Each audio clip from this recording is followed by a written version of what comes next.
You can go on. Oh.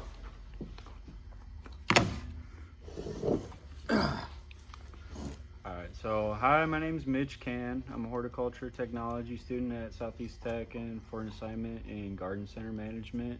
I'm interviewing the owner, correct? Correct. Of Steins and Vines. We're on North Cliff, just right across from Tractor Supply. My first question would just be like, could you give me like a little introduction of yourself and tell me about your business, like what you do here, what's your... Okay, well, my name is Russ Olson, and I'm also a graduate of Southeast Tech, Machine Tool program when they used to have one. I started this shop back in 2010 when the economy was in the toilet. Nobody was doing anything, and there was no employment. And so I went with my passions, gardening and brewing, you know. So we started out at 600 square foot building. I'm now sitting a little over 3,000, new location here. I teach people how to make beer, wine, and get into gardening. Horticulture, as far as organic gardening, some hydroponic stuff, you know, new stuff. I like old world varieties of seeds, things like that. Organic gardening, you know, practices that, you know, are coming vogue again, you know. Mm-hmm. And it should never really went up, but they're getting, you know, people realize, you know, what you put in the ground matters, you know. So, and they both really go well together because it's kind of natural chemistry, both sides, you know. The fermentation of alcohol and the growing, you know, vegetables, it's all kind of natural. Why not? Excuse me one minute. No, you're good. I got a big sale. I gotta buy a bunch of fucking lines. Steins and Vines. Yeah, what's happening, man? Kind of. What's up? Yeah, that'd be great if it's gonna take a little bit. About an hour. Give me a call in about an hour. All right, man. Later. I answer a lot of questions. You know, I've had no formal education in either brewing or gardening. All self-taught. My grandfather was a hell of a gardener. He brewed a little wine and beer too, you know. So my other grandfather was a moonshiner, so I've had an interesting lineage, you know. Mm-hmm. But my grandfather in the day used to have just a phenomenal garden. It was an inspiration for me. I watched him. He used to make the paper for some of his vegetables and stuff, just crazy. You know, we're talking late 60s, early 70s, and before that. You know, he passed away when I was 7, so, you know. But I suppose he just learned from. It left a footprint on me forever, you know. And I was always been inspired by gardening. It's my zen, you know. I love seeing people come in and doing that. Young people, when I see them, you know, getting involved in stuff, either brewing or growing. You know, even children. I love it, you know. Yeah, education's important for the youngsters. Yeah. We did some stuff with daycare on campus out there last year. Really? Flower beds. That's awesome. Yeah. You know, because it is all about teaching. You know, pass it on to the next generation. It's good the kids know where the food comes from, not through a drive-through window. You know, right. Very cool. So, have you ever do you host a thing, invite people in, or is it just kind of like whoever comes in and asks questions is going to get answers? Both. I do. You know, I've worked with the master gardeners a little bit. And, you know, anybody comes and asks me, I'll help them out with whatever. I've donated stuff to 3 different elementary schools. There's a lady, Linda Prince Valdez at Oscar Howe, has a really elaborate gardening system there, the hydroponic system that me and Harder Farm helped her set up. Do you know what grade she teaches? 5th. Okay. 5th grade. My daughter's in 2nd grade at Oscar Howe. See if you can get in her class, because it's cool. And the kids get to pick out a lot of different stuff to grow. I myself did not know that root vegetables grew hydroponically very well. Mm. They do. They grew like carrots and stuff, and it was insane because of the limitations of the system they were in. They couldn't get very long, carrots wise. Mm-hmm. But you know the neti pots, they got so big they were blowing the neti pots apart. Really? Very cool. They're doing bok choy, all kinds of things. It's really inspiring to watch them do that. You know. Cool. So my next question would be like, what advice would you have for a student like me who's about to graduate with a degree in this field, like either regarding entrepreneurship or like seeking employment, as far as like what do people notice or what makes you stand out? Follow your passion. Okay. Okay, especially if you're going to be an entrepreneur, because it's not all, rainbows and sunshine. There's some tough times, especially if you want to do something by yourself. If you don't have a lot of financial backing, if you're going to go it like myself, didn't have a lot of. You got to hang in there. But if you hang in there, it'll come. It'll happen. Things will happen if you stay true to your passions and you work hard for it. It's going to happen. To work for somebody, same thing. You gotta love what you're doing, regardless if you're punching somebody's time clock or doing it on your own. If you like what you're doing and you're passionate about it, you'll succeed. Sweet. No doubt in my mind. That's what I like to hear. So are there any challenges that you face today in this industry, running this business, that you didn't have to deal with or never thought you'd have to deal with in 2010 when you started? The biggest thing facing every, I think, industry and business owner right now is what's going on in our country politically, because the transportation and supply chain is really a nightmare right now, and we're all struggling with it. And fortunately, most of my customers and people like that are understanding of it because they realize what we got going on. And if we could all just stick together and support one another, it's we got to get through this. Right. Yeah, I did my like whole presentation on just like shop local, like why are you paying these millionaires for this or that when it's like the guy next door has got the same exact thing for the millionaire ain't gonna Sam Walmart ain't gonna help you out if your thing's busted or you can't figure out what's going on, and on Amazon, those guys don't care. Right. You come on down here with something you bought from me, it isn't working right. I want to see it working for you, because then you're going to be back. Mm-hmm. Whereas it's just the hometown customer service going away, and it's just our world today. People would rather shop online than deal with people like this face to face. This is how you learn. This is how I learn. Again, I wasn't self-taught, but I didn't totally learn on my own. I have people, young guys come in here, older people, women, people from all kinds of backgrounds, other countries and ethnicities, all over the place, come in here, and they're telling me about how they do a certain process in their country. And it's like a learning experience every day. I learn something every day. It's cool. I mean, like the Ethiopian people make a beer called Tala. Didn't know nothing about it. There's a lot of aspects behind it, and some of their horticultural practices are pretty interesting. Well, I was researching like aquaponics and stuff like that, and I noticed a lot of those like countries low on water, they're into that stuff, like getting into it, making it more like sustainable and like use what they have for resources and type of stuff too. So that's pretty cool. It's very cool. I had a young couple that were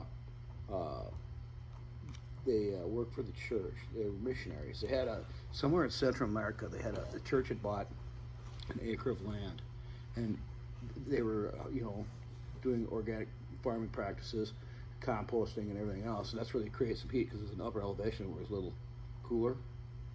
So they burned a little bit of wood to maintain ambient pressure or temperature in their growing environment. But they also grew fish too, tilapia. And on that acre of land, it was a real depressed area. They were able to grow 1.5 million pounds of food per year on 1 acre of land. Wow. That's insane. Mm-hmm. So yeah, there's viable probability for it. Water's becoming more and more a limited source, and hydroponic farming limits your use of available water as opposed to drained waste on most applications. Right. So yeah, it's a viable solution, and it's coming. So along those lines, you said, you're never gonna know it all. Every day is a learning experience. But if there's a certain question or problem that you come across that you don't know the answer to, what's your go-to resources as far as internet, books, other experts that you know? Other experts I know, people come in. I know some really sharp people that come through here, professors, all kinds of things. The internet's good to an extent. There's a lot of disinformation on the internet, and that you'll buyer beware on that. But cross your sources, check some of your things. You're bound to come up with the answers. There's some stuff that is perplexing, and I've struggled with a couple of problems, but sooner or later something will come to light. but horticultural extension agencies, those guys are always pretty good at, stuff like that. That's, depending on, but talk to somebody who knows something if you can, Cool. I rely on customers and friends, that are in the industry Right. a lot.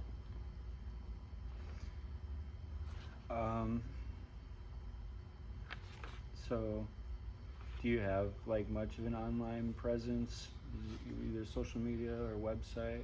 Not my forte. I do a little social media, mainly for the store. I got a couple guys working on a website that do a wonderful job. I couldn't have done it without them. So I have something out there. It's growing.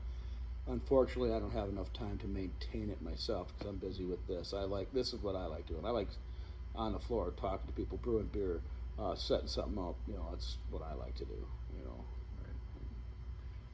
Would you say, since you've like developed those online presence, you've noticed any difference as far as people coming in more regularly, stuff like that? I'm old school, and there's no doubt about it that the internet is an absolute, especially if you're going to make some money and be successful.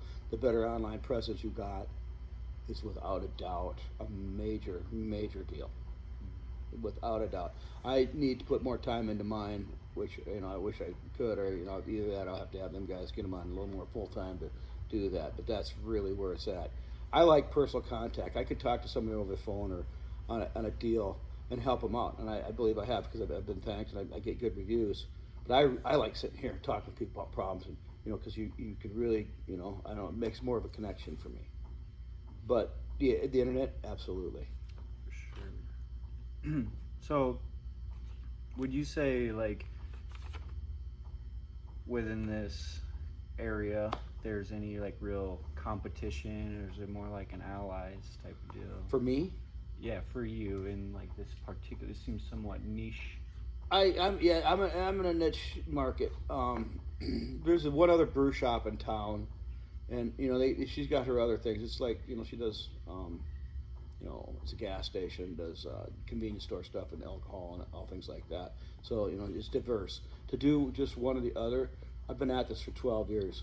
If it had been just a brew shop or just a grow shop, I don't think I would have ever lasted. They both bounce off each other real well. So you got to diversify yourself a little bit, because one avenue might dry up a little bit. Well, this one can sustain you. That's a recipe that's worked well for me. That's good. And now the grow side, obviously, with all the things going on, has really picked up. It's doing better, but I still like them both, and they still feed off each other, because a lot of my guys that come in here as growers wind up brewing too, or vice versa. That my brewers going, since I'm hanging around the house, and the COVID thing's been good because people have been home doing stuff themselves, and that was people are learning to do things for themselves, and not depend on so much on other people. That's a huge deal. Okay. If you really want to stick it to the man, start doing some shit for yourself. Yeah. That's all I really had for this, but I was thinking there's one question that we got asked in class today, and it's apparently controversial, or I like that. Something. Is the horticulture industry as a whole like a need or a want? Is it a necessity, or is it? It's a Vogue thing. Pleasure? It's a Vogue thing. It's fancy. People like that. Oh, look, just like Harley Davidson, right? Mm-hmm. Oh, I got a bike. I don't ride it. I ride it to the bar or whatever, but I'm a biker. I have a motorcycle. Okay, or I have these beautiful lavish plants, stuff like that. But you know what? Without horticulture, where'd you be? What do you eat? What we eat? Right. It's both. It's a luxury. It's depending on how you look at it, it's a creative gesture. I mean, you can get very creative and artistic with your horticultural deals. Look at these guys who do these landscapes, golf courses, flower gardens and things. It's just it's beautiful. It's living art. But we need to eat too, and make in the bigger, better ways. I know a lot of people are, unhappy, and GMOs get a bad rap, but they have their place. Not to be the devil's advocate, but with what grew, heirloom wise years ago would not sustain the population today. But it's gone. It's again. It's almost a monster. It's gone too far. Now like our farmers are struggling to get nitrogen and shit. Well, we need to get into the sustainable agriculture and find another way. And cleaner, and it's like less toxic to our systems. Some of the GMOs are not good. A lot of food allergies. When I was a young man, there was no such thing as celiac disease, and we brought peanut butter sandwiches to school. It wasn't a problem. Now it's a bad deal because the severe allergies and stuff in our food. That's not good. Peanut butter table. It's just crazy. Yeah. Severe anaphylactic, reactions to our food. So that has something to do with like GMO products over the years? Without a doubt, and the chemicals used on our food. Wow, I never even considered that. Oh yeah. I have MS, and changing my diet and the way we eat and the way we think about our food has a big aspect on our life. Cancers, all kinds of diseases. It's spawned from what we're putting in our bodies. Not only the food we're taking, but our environment itself. The medical the medical profession never really looked at holistic medicine.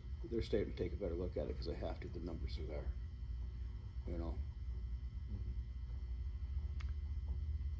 Yeah, it's an interesting topic. Right? It's biology, man. From the very science. It's cool. Mm-hmm.